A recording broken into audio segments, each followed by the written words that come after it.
What's up YouTube, it's the one and only legend of winning, aka Low, and I'm back with another video. The playoffs are a very important and special moment in the NBA season, and a huge reason for this is due to the career-defining moments that tend to be seen on a year-to-year basis during the months of April through June. And even though when it comes to certain teams like Boston and Golden State, where us as a community have really sat down and talked about what is at stake for those franchises within the next couple of months, I don't think many people have done the same thing for a handful of players in the NBA playoffs this year. And so that's what we're doing today, taking a moment and discussing 3 players and their careers and legacies, and how this year could potentially alter the way that many people perceive their legacy and greatness.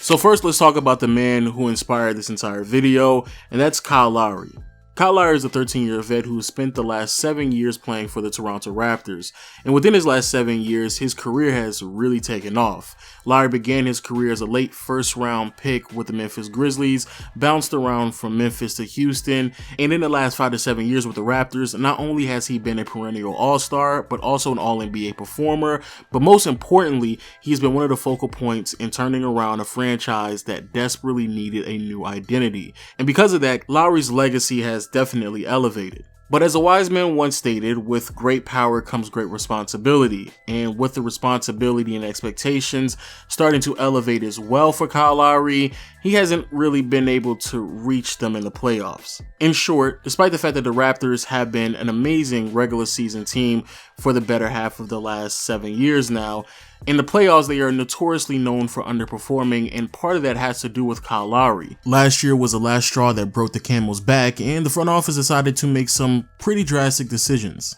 Fortunately, those decisions did not directly affect Kyle Lowry. However, the outcome of those decisions will indeed challenge Kyle Lowry in this year's playoffs, as the Raptors fired their head coach Dwayne Casey and traded DeMar DeRozan, and in return received Kawhi Leonard and Danny Green, which was a pretty risky transaction for the Raptors, as Kawhi, who was a top 10 player in the NBA, will be a free agent at the end of the year. And even though there isn't any clear indications of what he's going to do this offseason, since he really didn't have any say-so on which team he was going to be traded to, the only real way to convince him to come back is giving him the best opportunity to win a championship. So in the pursuit of raising the odds for the Raptors to win a title, the front office also went out and traded for Marc Gasol, and then you also have the emergence of Pascal Siakam, which thus has left many people, including myself, to the conclusion of the Raptors are a really good team, and the odds of them winning a championship this year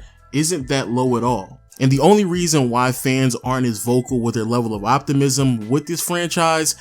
has a lot to do with the potential of Kyle Lowry underperforming in the playoffs yet again. And with so much on the line this year, I fear if Kyle Lowry is underwhelming, then the bad playoff performance, marriage with potentially ruining the best opportunity that this franchise has ever had at winning a championship,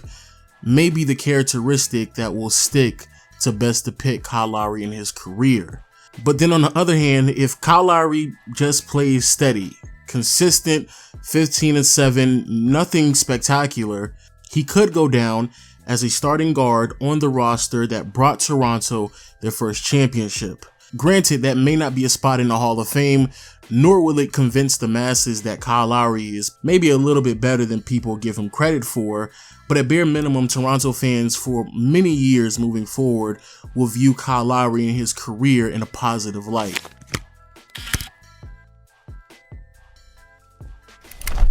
Now, from one star Toronto guard to an ex-star Toronto guard, we have DeMar DeRozan. DeRozan, star shooting guard for the Toronto Raptors, has found himself and his legacy in a bit of a pickle. See, DeMar, very similar to Kyle Lowry, over the past 5 to 6 years now, has really built his career to one that's so impressive that you could make an argument one day that he might be a Hall of Famer. But that argument becomes harder every single year in the playoffs due to underwhelming performances that we see way too often from DeMar himself. Now, with that being said, I could easily go down the long list of games where DeMar DeRozan was just atrocious in the postseason. But I'll just say this, Kyle Lowry isn't the only star guard for the Raptors in the last 5 years to have a 0 for 7 or 0 for 8 shooting performance in the playoffs, and B, like I alluded to earlier in the video, last year getting swept against the Cleveland Cavaliers with another underwhelming performance in the postseason was the final straw for the front office, and they decided to make drastic decisions. And unlike Kyle Lowry, those decisions did include DeMar DeRozan, in which now he finds himself playing for the San Antonio Spurs, which in my opinion is a really bad move for his career and his legacy at large. The reason why I say that is because DeMar DeRozan is a type of player where he has to build his career through the regular season, and that's excluding certain accolades such as MVPs. Over the past 5 to 6 years, DeMar DeRozan has indeed been a perennial all-star as well as an all-NBA performer, but all of those accolades have been accomplished in the Eastern Conference. Now in the West, especially at the guard position, it is extremely difficult to receive any type of recognition for elite level play unless your name is Curry, Harden, or Westbrook. And if you don't believe me, just look at Mike Conley. But not only that, another part of DeMar DeRozan's legacy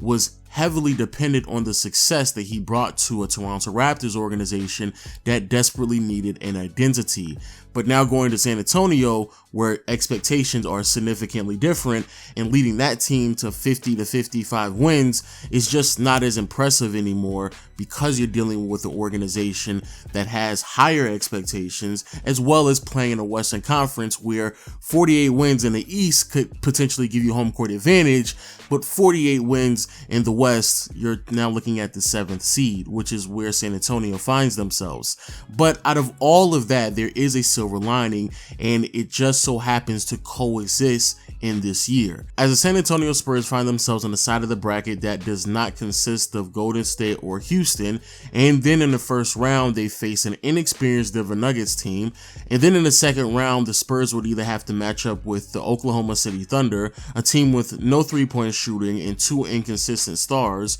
or the Portland Trail Blazers, a team that has a very predictable offense that just took a massive hit as Nurkic is out for the entire postseason, which thus means DeMar is in great position to lead this Spurs team as a lower seed in the Western Conference all the way to the conference finals. But then there's the other outcome. The San Antonio Spurs fall in the first round to the Denver Nuggets, in large part to DeMar DeRozan performing poorly. And normally that would just be another year in DeMar DeRozan's career, but when you put into context that if you can't beat Denver now, more than likely you're not going to be able to beat them moving forward because they're just going to gain more experience. B, like I stated earlier, the odds that you find yourself on the side of the bracket that does not consist the top 2 teams in the West with Houston and Golden State is extremely hard to do. And then C, the potential teams that we could see in the Western Conference that would make it harder for any organization, including San Antonio,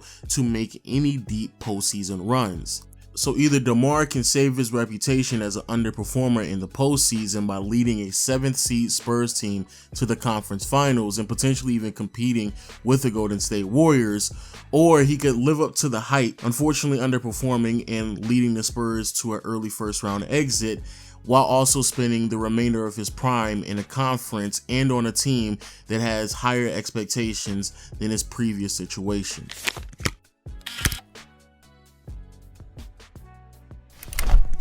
And finally, we have Russell Westbrook. Westbrook is a star 6'3" point guard for the Oklahoma City Thunder, and his legacy 10 to 20 years from now will be one of the more difficult ones to accurately depict. The reason for this is because Westbrook and his skill set, talent, and the numbers that he posts are undeniably great. I mean, what Westbrook brings to the table night in and night out is on par with some of the greatest players the NBA has ever offered. But then on the other hand, you have the low efficiency numbers, the terrible basketball IQ, and if you were to be honest with yourself, his numbers are just not as impactful as many people would like others to believe, which thus allows people to potentially rank him lower than his talents should allow them to. And to give a little bit better of a depiction of what exactly I mean, Russell Westbrook and his talent and his skill set should put him in a conversation to compete for a conference finals appearance. However, we are now at a point where our standards and expectations for Westbrook are set to just getting past the first round, which in my opinion is a ridiculous low bar that oddly enough Westbrook has not been able to achieve ever since Kevin Durant has departed from the organization. Now granted, there have been some obstacles in Westbrook's way that are out of his control, but this year, again, if the standard is set to Westbrook just getting past the first round, if he's unable to do that, matching up against a Portland Trailblazers team that A, isn't 100% healthy, but B, can potentially be outplayed by Damian Lillard, not only are we talking about yet again lowering the bar for Russell Westbrook, despite again his talents should be able to supersede them, but B, and more importantly, we now have to discuss if another player in Damian Lillard is better and has a greater impact than Russell Westbrook. But then there is the other outcome,